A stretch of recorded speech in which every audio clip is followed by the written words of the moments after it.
मेरा नाम कोमल है। बहुत समय तक मुझे इसके मायने नहीं पता थे। एक बार मेरी माँ मुझे एक पेड़ के पास ले गई और उन्होंने मुझमें उसमें अभी अभी आई नई पत्तियों को छूने को कहा। छोटे छोटे रंग की हरी अत्यधिक कोमल पत्तियां वो कोमल कहलाती हैं। माँ ने कहा था कि वो मैं हूं।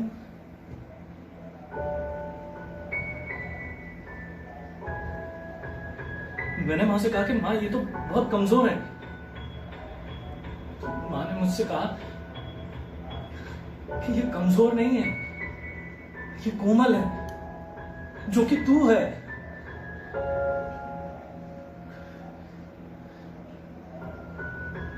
तब मैंने माँ से कहा था कि अगर ये कोमल पत्तियां मैं हूं तो इसकी ये जड़ आप है। इस बात को मैं बहुत पहले भूल चुका था।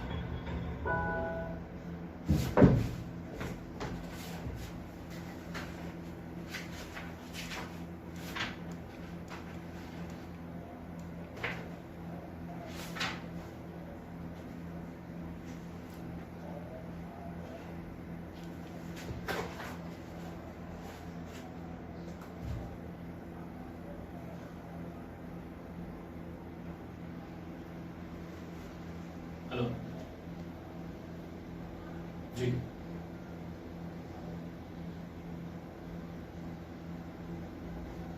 ठीक ठीक ठीक है।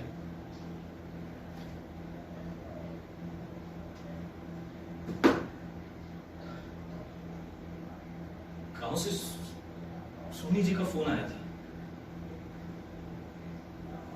कह रहे थे कि कल रात को माँ अचानक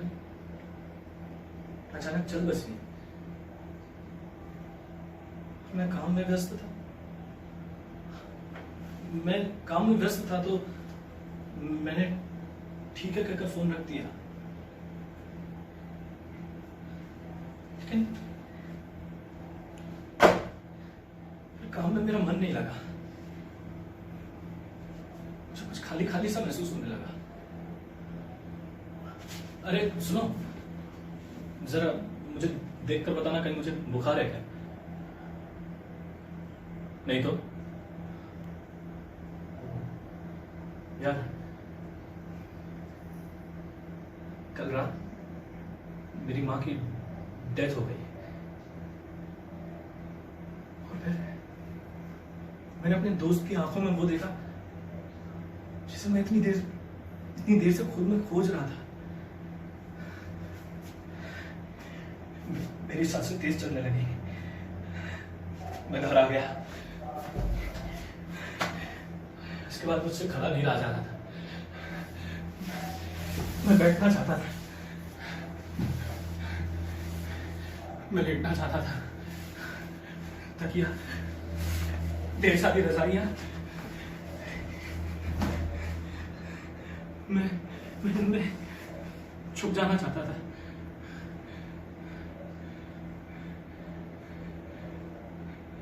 मैं मां की कोख जैसी सुरक्षा ढूंढ रहा था।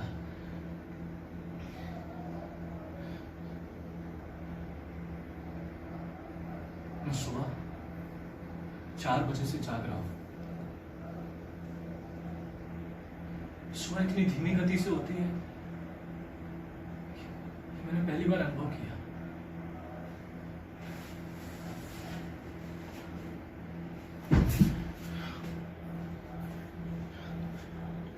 सुबह के 6 बज चुके थे तो मैं तैयार हुआ और एयरपोर्ट के लिए निकला। मैं एयरपोर्ट अपने समय से थोड़ा पहले आ गया था तो मैं एक जगह बैठा और अपनी फ्लाइट का वेट करने लगा।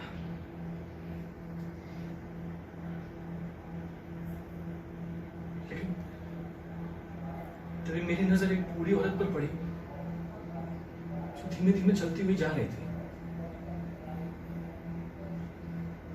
को देखकर मुझे अपनी माँ की याद आने लगी। नहीं नहीं, मेरी माँ कभी इतनी बूढ़ी नहीं थी।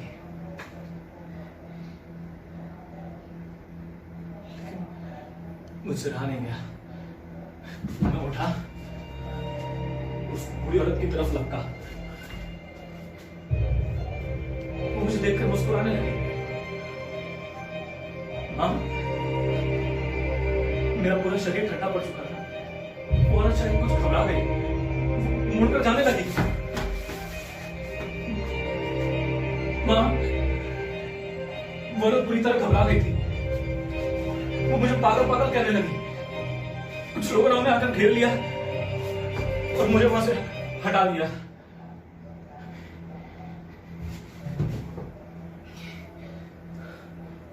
मैं नहीं जानता कि मैं उस बूढ़ी औरत से क्या कहना चाहता था। शायद मैं मां से संवाद चाहता था, जो कि बहुत पहले बंद हो चुके थे।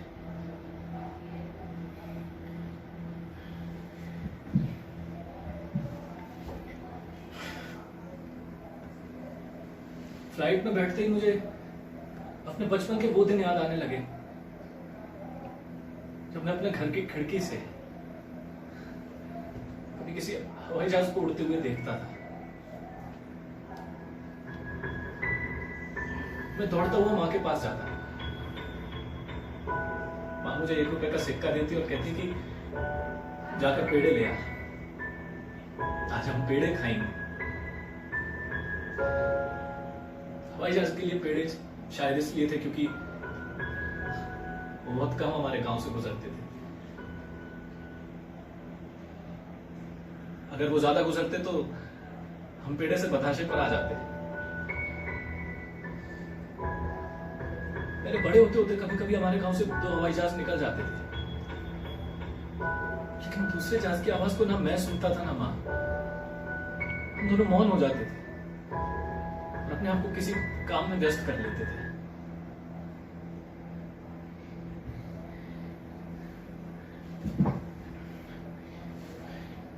फ्लाइट अपने समय से पहुंच चुकी थी। मेरा गांव यहां से 90 किलोमीटर दूर था, इसलिए मैंने एक टैक्सी की और अपने गांव की तरफ चल दिया। आज से 2 साल पहले मैं इस गांव में आखिरी बार आया था।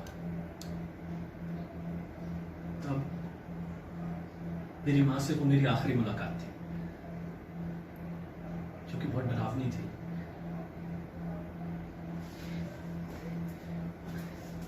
धीरे धीरे और छोटी छोटी चीजों को इकट्ठा करके हमने उसे घर कहना शुरू किया था। मैं और मां एक साथ बहुत खुश थे। दोनों बिना वजह एक दूसरे से नाराज हो लेते थे, हंस लेते थे। लेकिन तब मेरे घर में कुछ लोग आने लगे। वो लोग जिन्हें लेकर मैंने पहली बार डर महसूस किया।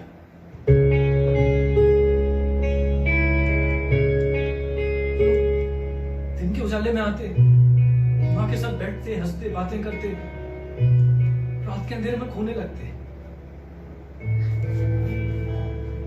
ये वो समय था जब मुझे एहसास हुआ कि मेरी मां बहुत खूबसूरत है। उनका लंबा पतला शरीर है, काले घने बाल हैं, उनका तामई रंग है। वो मेरी मां है। मां ऐसी नहीं होती। मेरे दोस्तों की मां तो बूढ़ी होती जा रही थी, तो मेरी मां क्यों एक उम्र पर रुकी हुई थी? मैं अपनी मां को बूढ़ा होते हुए देखना चाहता था। इसलिए एक दिन मैंने सोते वक्त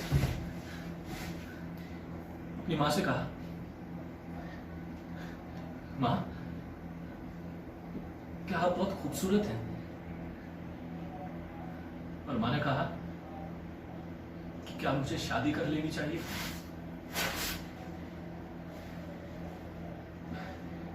मैं मां का जवाब सुनकर घबराने लगा। मां मेरे नजदीक आ रही थी। मैंने उन्हें झटक दी और मैं गुस्से में उठकर बाथरूम आ गया।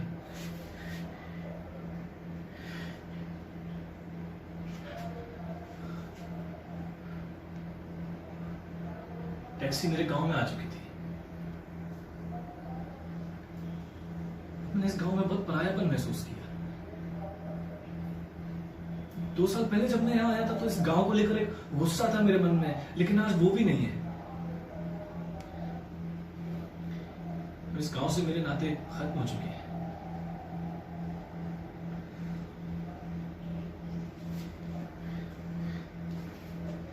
मैं शहर आ चुका था, शहर में जम गया था, काम करने लगा था। मैं मां से कहता रहता था, कोई मां आप मेरे साथ चलकर शहर में रहिए, इस गांव में क्या रखा है। और मां एक ही बात पर अड़ी रहती थी कि मेरी सारी जिंदगी इसी गांव में बीती है तो मैं यहीं रहूंगी। और अगर कभी कभार आ भी जाती थी तो उन्हें जाने की जल्दी होने लगती थी।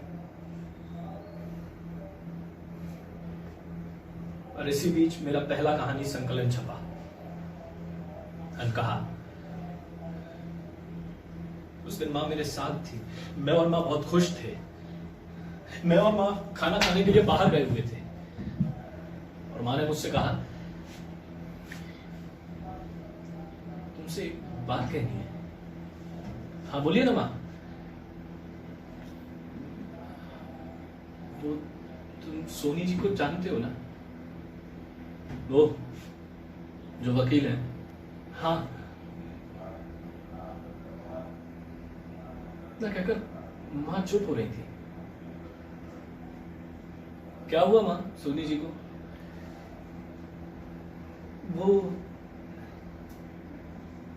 वो मेरे साथ रहना चाहते हैं। रहना चाहते हैं क्या? लेकिन उनका तो अपना घर।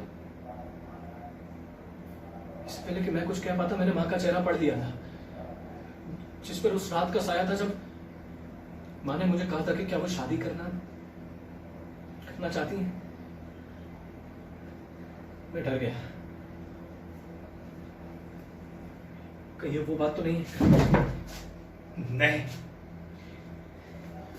वो मेरी मां है। पिताजी मेरे सपने में आते हैं। भले मैं उनसे कभी मिला नहीं, लेकिन मैं जानता हूं कि मेरी मां कौन है, मेरे पिताजी कौन है। पता नहीं क्या क्या मेरे दिमाग में उबलने लगा। मां मुझे बहुत कुछ कह रही थी, लेकिन मैं कुछ भी सुनना नहीं चाहता था।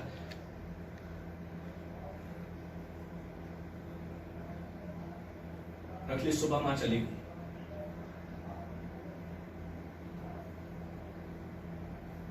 उसके बाद मैंने कभी नहीं जानना चाहा कि वो कैसी है। और कभी कभी कॉल कर लेता था कि वो क्या कर रही हैं, क्या हो रहा है। मैं अपने संवादों को कभी वहां तक पहुंचने ही नहीं देता था।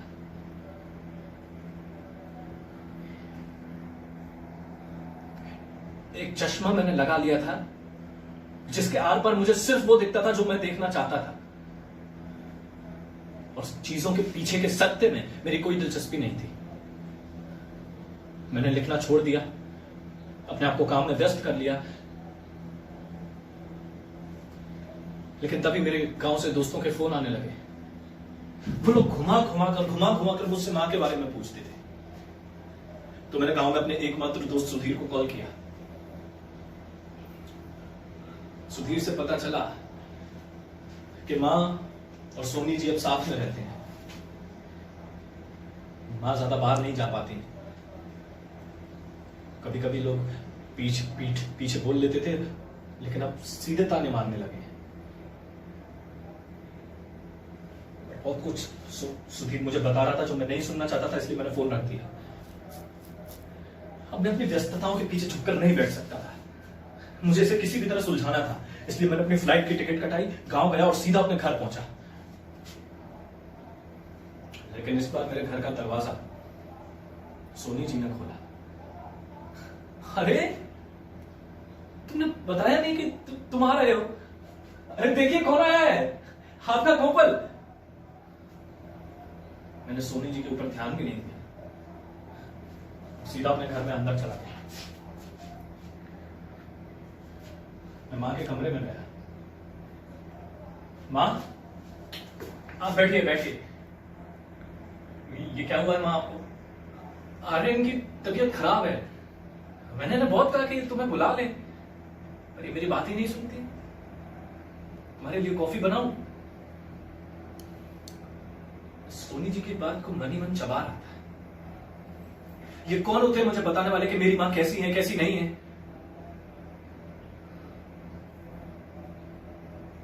कुछ दिन रुकोगे? मैं सोनी जी के सामने बात नहीं करना चाहता था, इसलिए उन्हें घूर कर देखने लगा। वो सहमे हुए से मेरे सामने बैठे थे। ये अब घर के सदस्य हैं। मां सीधी बात पर आना चाहती थी। देखिए मां, मैं आपको लेने आया हूं। मैंने आपकी फ्लाइट की टिकट करवा ली है और आप मेरे साथ चल रही हैं। देखा आपने कितना प्यार करता है मुझसे। मां, मैं आपकी टिकट करवा चुका हूं और आपको इस बार मेरे साथ चलना ही होगा। ले जाएगा मुझे? रख पाएगा अपने साथ? अरे क्यों नहीं रखूंगा? आप मेरी मां हो। मां, वही मां जिससे अब तुझे शर्मिंदगी महसूस होने लगी है। तभी तो तू भागा भागा आया है ना।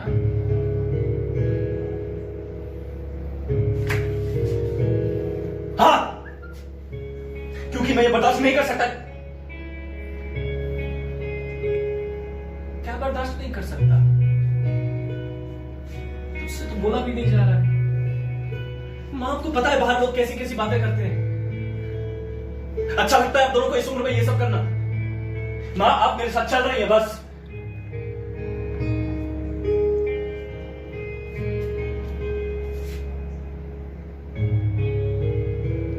कुछ समय पहले मैंने दुकान खोली थी जिसमें मैं लोगों को उनकी जरूरत का सामान बेचती थी। मुझे लगा था कि मैं अपने पैरों पर खड़ी हो गई। फिर एक ख्याल आया कि मैं तो सिर्फ एक जरिया हूं।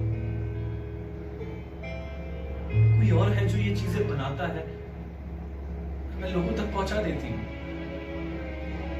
तो मैं क्या चाहती हूं? फिर मैंने वो दुकान बंद कर दी। अब मैं लोगों को कुछ नहीं बेच रही हूं। तुम्हें भी।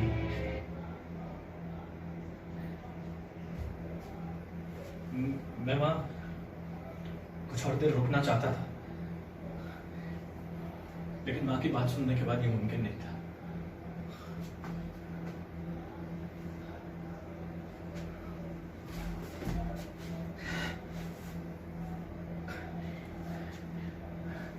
ये मेरी मां से आखिरी मुलाकात थी। टैक्सी मेरी गली के पास आ गई थी।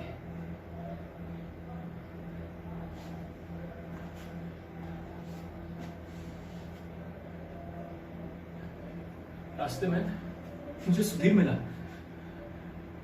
उसने कहा कि वो अर्थी का कुछ सामान लेने जा रहा है, मैं घर के अंदर जाऊं।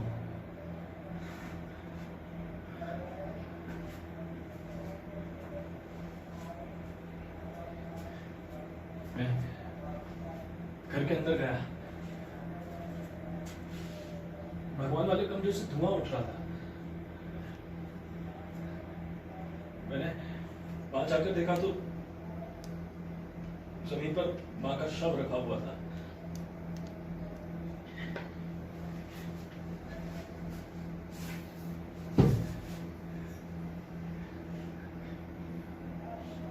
सोनी जी मेरे सामने खड़े हुए, उनकी आंखें लाल हैं, वो जोर जोर से रो रहे हैं।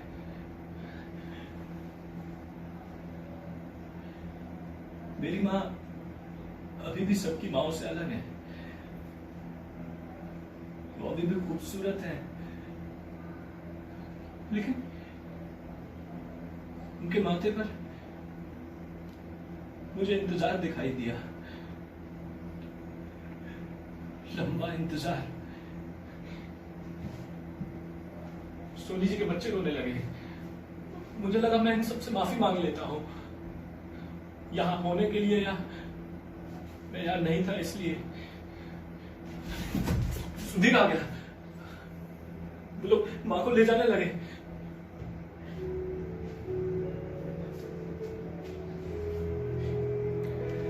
बाबू सूखी लकड़ियों पर लेटा देखकर मेरे मन में आया कि मैं मासूम है, मैं कोपक नहीं हूं।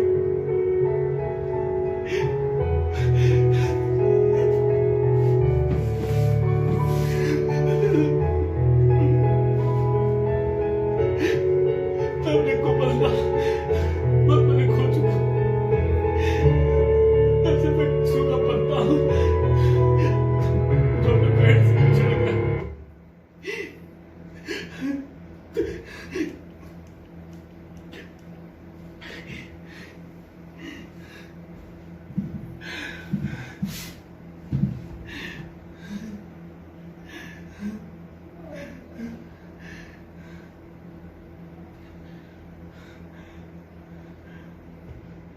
क्या वो समय वापस आ सकता है? जब मैं कोमल था, जब माँ ने मुझे पहली बार कोमल दिखाई थी, जब मैं और माँ पेड़ खा लिया करते थे, या कम से कम वो समय जब मैं मां से नाराज होकर चला गया था।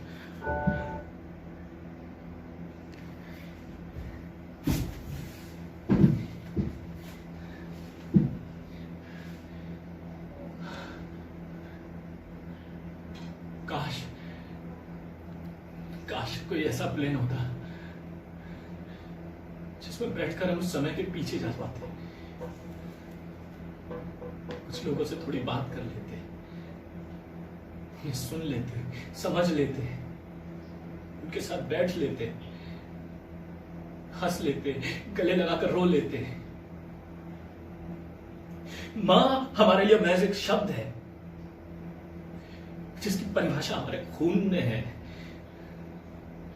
जब वो व्यक्ति उससे हटकर कुछ करता है तो वो उस शब्द की परिभाषा को लांघ रहा है, जिसे कैसे सहन करना है यह हमें कभी नहीं सिखाया जाता। मेरी मां किसी को कुछ नहीं बेच रही थी। काश काश ये बात मैं पहले समझ पाता।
नमस्कार, मैं विकास सिंह राजपूत मध्य प्रदेश नाट्य विद्यालय के 8वें सत्र से।